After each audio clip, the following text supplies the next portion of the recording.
maybe you're not as aware of what's actually going on within your own system, i.e. you. That's a therapist-y theory, you could say. I love that. So basically we're just emotionally stupid is what I'm hearing. It's like, that's like, yeah. Well, I am too, apparently, because I still suffer. I still suffer burnout. So it's not that that lacking in emotional intelligence in some ways makes a person emotionally stupid. I know you're joking, but it is that the best way to defeat burnout is to increase your self-awareness.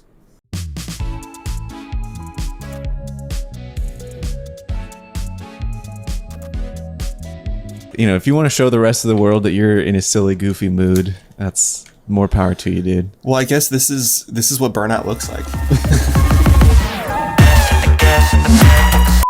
So yesterday I was talking to Austin a little bit and I was like, you know, we're doing a lot. And I was like, man, I am feeling pretty burnt out.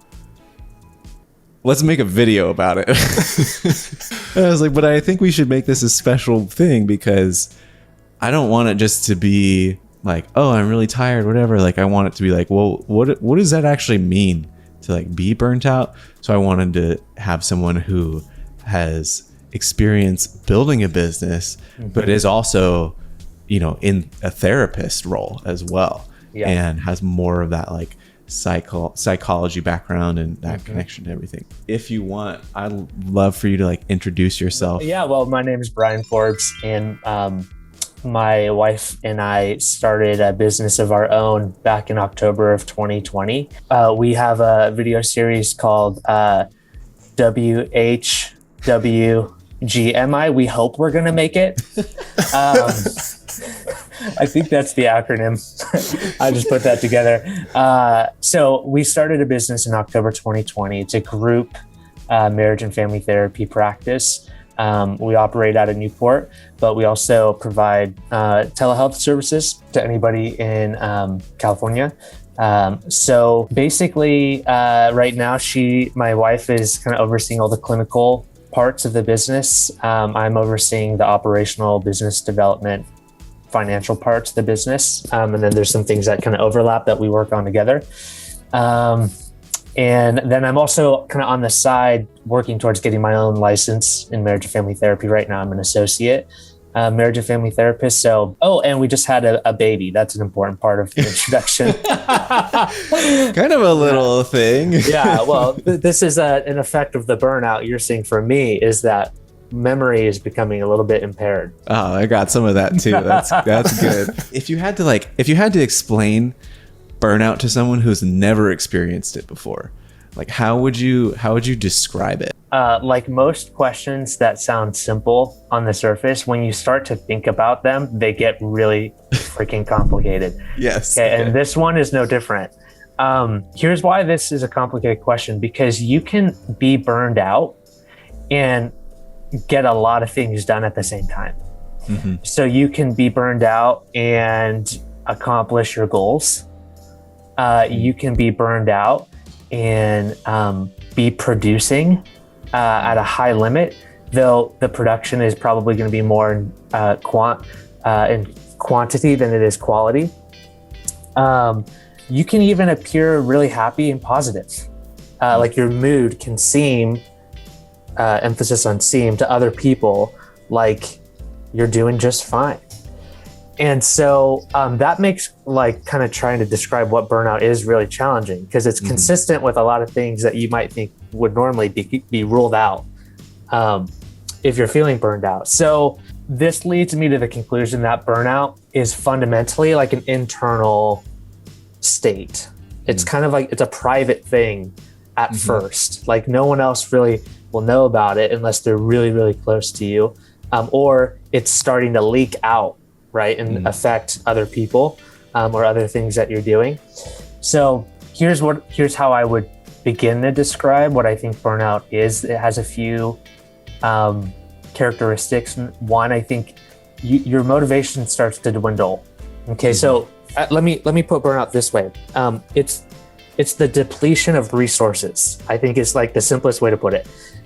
You are burning out when your resources are depleting.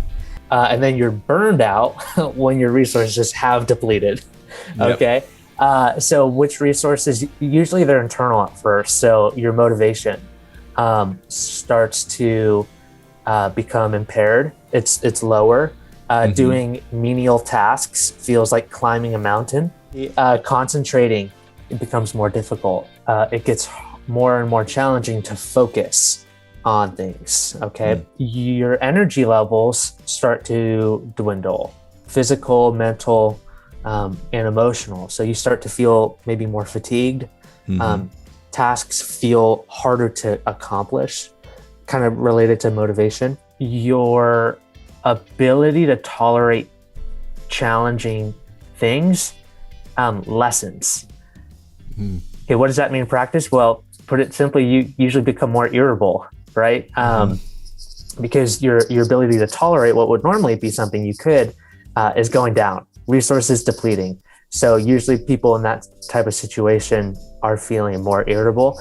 And then lastly, and this is probably one of the biggest consequences for people like us who are trying to run a business, is your problem solving abilities diminish big time. Oof. So We got a problem, Austin. I don't know. Can you guys relate with any of those characteristics? Yes. Yeah, I would say yeah. I think that it's really interesting hearing you talk about all of these things, because I think we hear the word burnout a lot, but really don't understand what it means, how to identify that, and then in turn how it affects us every day, right? Right. And so to kind of hear you say that and to take that in and reflect on like the past couple weeks or like months, I'm like, oh dang, that kind of checks a box, and oh dang, that also checks a box as well. Right. Yeah. So that's just really interesting to hear. Just kind of your thoughts on it. Yeah, I mean, I think everything you said is how I feel. So I feel very seen. I'm very familiar with burnout. I've been there multiple times throughout my life and my career. It just never gets easier, but I will say that I'm more aware of when it's happening. So would you say like the way that it happens, or like how you arrive to this state of like, okay, I'm burned out, is it just like you're doing too much? Is that all that it is? Or is there more? It's going to be pretty comprehensive. So I don't think it usually won't be because of just one thing that you're doing, right? It might be tempting to think, oh, if I'm burned out in work, it's because my work is burning me out. Or, oh, if I'm burned out in this friendship or this relationship, it's because that friendship or that relationship is burning me out. Now, of course, those things are contributing factors, but think about the person who just starts going to the gym, or maybe they've been going to the gym for a little while, and they're feeling burned out, and they think, oh, it's because I'm going to the gym. But also what's happening is they're consuming a bunch of foods, and maybe they're consuming a bunch of drinks that are actually sort of in conflict with their goals that they're trying to achieve at the gym. And so it's kind of a mistake to think that, oh, it's just because of what's happening at the gym that they're feeling burned out at the gym, right? So likewise, your question, like, well, how does this happen? Like, how does it occur? It's the answer is going to be different for every person at a really detailed level. But in general, I'd say it's because, well, the answer I think is because there's a sort of a problem with your emotional intelligence. That's what I would say is going on at the fundamental level. Yeah. And it's not like an irresolvable problem.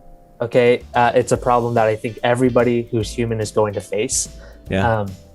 But the issue really is, in my opinion, that if you're feeling burned out and you don't know why, it's probably because your self-awareness is on the lower side. That's my thought about that.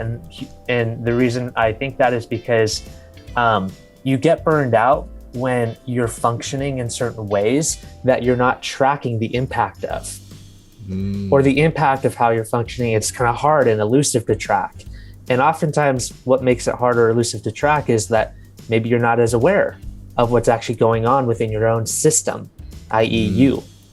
That's a therapist-y theory, you could say. I love that. So basically we're just emotionally stupid is what I'm hearing. It's like, that's like, yeah. Well, I am too, apparently, because I still suffer. Still suffer burnout. So it's not that that lacking in emotional intelligence in some ways makes a person emotionally stupid. I know you're joking, but it is that the best way to defeat burnout is to increase your self-awareness. That's super interesting. So if I'm hearing this correctly, first, like the first step is becoming self-aware that you are experiencing burnout. Exactly. And then the second step, and I'm kind of jumping a little bit ahead here, so correct me if I'm wrong, but in becoming self-aware of what's going on in your life and what's happening, how you're feeling, then you can then determine how to proceed because of your self-awareness. Is that accurate? Exactly right? Because here's an example. Maybe you're a business leader or owner, and you have a family of 5. You're a spouse and 4 kids. Okay. And so you're now split between 2 massive responsibilities, right? And there's a lot about what's going on at home, let's say, that's extraordinarily stressful to you, right? Let's say all 4 kids are under the age of 10, just to make things even more stressful. Okay. And your wife is trying to work full time as well. Okay. And you're feeling pulled in all these different directions, and you have all these things you want to do, but you don't know how to do them. And all of this is happening sort of underneath the hood. Okay. Of course, over time, that's going to have a probably negative impact on how you function in your job as a business leader, how your employees experience you, how your colleagues experience you. So, yeah, I mean, like the way to solve the issue, to put it kind of really simply, is to increase your self-awareness of what's happening, which isn't just figuring out what you're feeling internally, but it's also figuring out why you're feeling that, right? So you might be at home and your kids are acting out and they're not listening to you, and maybe that provokes anger or frustration. That's the first step in self-awareness, to figure out what's happening internally. The next step would be to figure out why that's occurring. What is it about my kids not responding to me that causes frustration in me? Right? Is it that I feel like I don't have control? Is it that I feel disrespected? Whatever it might be. And that's going to help you figure out what the next move is. So you have to kind of buy into this assumption that like all of these things, like your life is more like a spider web than anything else. And every sort of strand that's kind of going through is touching these other parts. And it's a myth that somehow these things could be siloed and you can just go figure out your work issues while your home life is in chaos, or vice versa.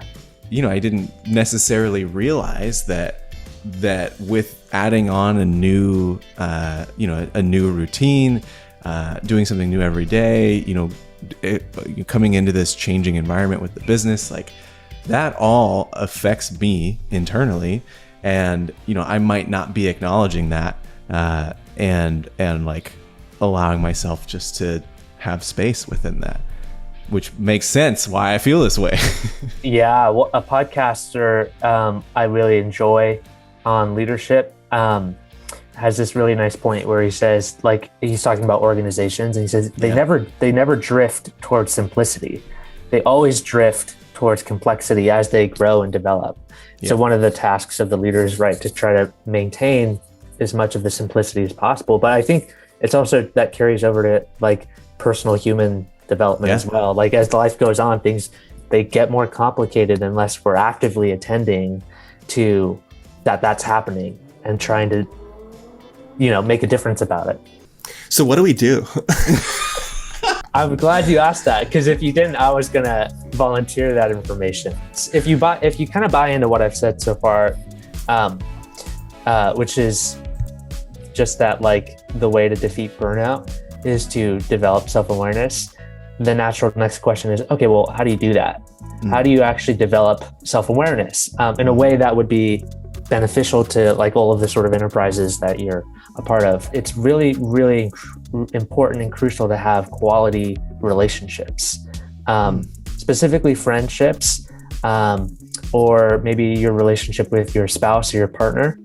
But these relationships, I think they have to be characterized by something important, which is trust, so that there can actually be a kind of reciprocal, honest communication about what we're experiencing, both just in ourselves and in the other. If it's only my responsibility and just on me to sort of increase my own self-awareness by myself, I'm definitely screwed, right? Because I have so many biases and defense mechanisms that get in the way of my ability to see things about me that are actually true. I actually really need a couple close other people to help with that. The other thing is, and this is not designed to be a plug, having a trained and quality psychotherapist or psychologist, some kind of mental health professional. You could think, oh, what if I just get a mentor or like a life coach? Over time, like that kind of person is probably going to end up having a vested interest in the projects that you're a part of. But a quality therapist or psychologist will do their very best to not let biases interrupt the relationship. And their vested interest is probably never going to be in the success of your company, unfortunately. But fortunately, right? Because their vested interest instead will be in the success of you, like as a person, and in your developing into a quality, like flourishing life. And that's the kind of person you want, I think, helping you increase your self-awareness. Somebody who's not inhibited by conflicting interests or the same interests that you have. The very last thing I'll say, so self-care, really popular concept these days. And I think self-care is critical to defeating burnout.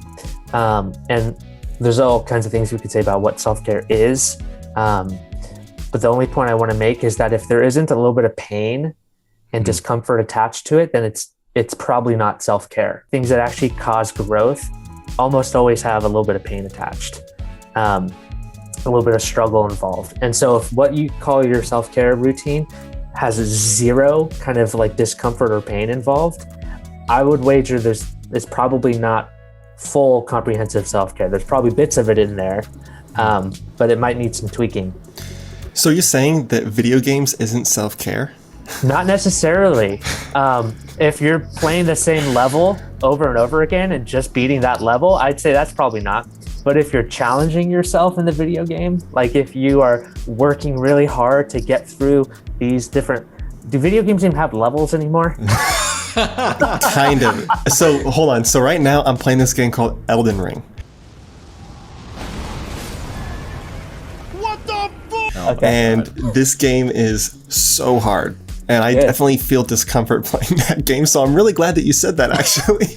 Well, okay, but then Tell that your begs the wife question. that a therapist signed off. Oh, I'm going to tell her that. You don't even know. Habit. But then that makes me think like, okay, if I don't handle dairy well and I eat ice cream, like, is that that's not a form of self-care? You know, that's like self-sabotage. Like, what makes something self-care, in my opinion, is that one, the obvious thing, it's being done for the self, okay, not for someone else.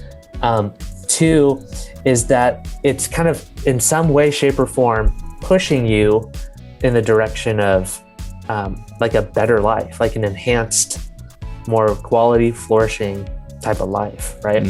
I do think entrepreneurs are kind of prone to burnout among like the populations of people out there. I know. I mean, the people who are putting everything of their lives into their own business, like that's seems like a recipe for a good time to me. Yeah. You know what? Actually, I think you're right. Let's not go further on this.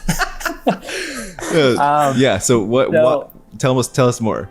Okay, so like you just said, entrepreneurs, they're kind of all in types of people. They're exceptionally driven. They usually are comfortable taking a lot of risk, more risk than probably the average person. They're super motivated by whatever feels to them like success. And then they can often find it really difficult to feel satisfied by what they end up producing or by what others produce. And that's part of what keeps them moving, is that inability to feel kind of like nourished and satisfied by what they've done. And so check this out. So entrepreneurs then, given that description, they kind of have a vested interest in not seeing certain things about themselves that could pose a threat in their unconscious mind to them achieving their project goal, their project's ends. Does that make sense? Yeah, like what kind of things like would they be blind to? Right. So they could be blind to the fact that their relationships are actually suffering outside of the work. And it makes sense why they wouldn't see that. If they start paying attention to that, it could distract them from what they're trying to do in their business or with their initiative. They could fall into the trap of mistaking quantity of production for quality of production. So they're overproducing and producing a lot, maybe getting a lot of different types of things out there and made and in the hands of people. But the things that they're producing are diminishing in quality over time or staying the same, like they're not getting better. But if the entrepreneur observes that, like you can see that's going to cause some dissonance, like internally. And then, family life could be on the rocks. Consumption of alcohol or substances might be more excessive than you may want it to be. Like these are different things that could be going on in the life of the entrepreneur that are contributing to burnout, but which the entrepreneur has a sort of vested interest in not seeing, given their kind of psychological makeup. This is a general fact. This isn't like true for every single entrepreneur out there. Certainly not true for you guys and myself. But other people out there, I think, struggle with this. Not us. I know that Austin and I Definitely not us. We're actually perfect in that way. Yeah, right. So that's good. Just for the record, for everyone to know, that's true. So quick question on that. So, and me and Jeremy were talking about this, like, I think yesterday or the day before, because Jeremy mentioned burnout to me. There's this balance that has felt out of balance where it's like, okay, we look at our financials and we know that we need more money. That's a fact. How do we get more money? Yeah. Well, we get more money by networking, by pouring in more time, more effort, and more resources into making sure that this money comes in so that we make it, right? So the solution to burnout, in a sense, is having this self-awareness that we're being burned out. If we have this self-awareness, we're able to identify, okay, maybe I'm doing too much of this or that. But what if the solution to maybe the burnout is counterintuitive to the success of the business, right? Right. So that's a complicated question, but I would love to hear what your thoughts are on that. Do we keep booking clients and contributing more to the workload that we have, or do we not? Such a good question. I mean, my wife and I are wrestling with the very same thing. Like as we're looking at our business and our next year and the year after, we have certain goals and we want to accomplish those. But we have other goals that pertain to our family and the development of our child and the development of our marriage, and we want to preserve those as well. So I remember, Austin, in one of our meetings, I like the way you put it. You're talking about your guys' budget and how, you have a sort of, here's the plan and how much we would like to pay ourselves for the remainder of the year. But also, based on our projected income, it looks like that might put us in the hole sooner than we'd like. And the way you put it was that there are certain levers you can pull to sort of get yourself out of that. You're using my words against me right now? I was literally talking to a client this morning about how there are levers that they can pull. Dude, what is it with you and levers, Austin? So here's what I would say more directly to your question.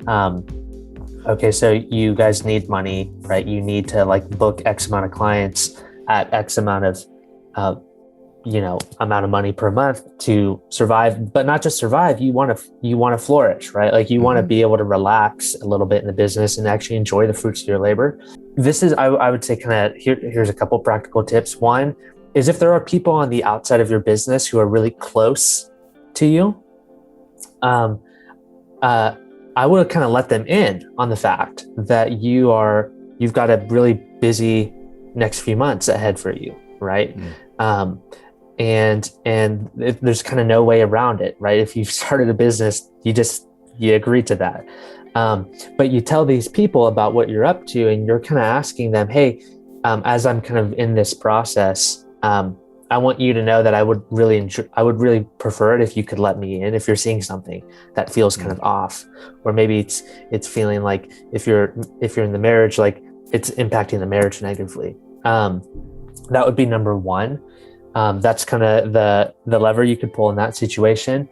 The other thing is that burnout is inevitable for everybody, and there's no way to completely insulate yourself from it. There are just things you can do to prevent it from getting bad, And so I would plan celebrations or plan ways that you're going to rest as you're planning ways that you're going to grow, right? So, hey, we have to hit it hard for like the next 2 months in like marketing and networking. How are we going to take rest at some point during those 2 months? Could be like a half day retreat, could be just a couple hours at a nice dinner.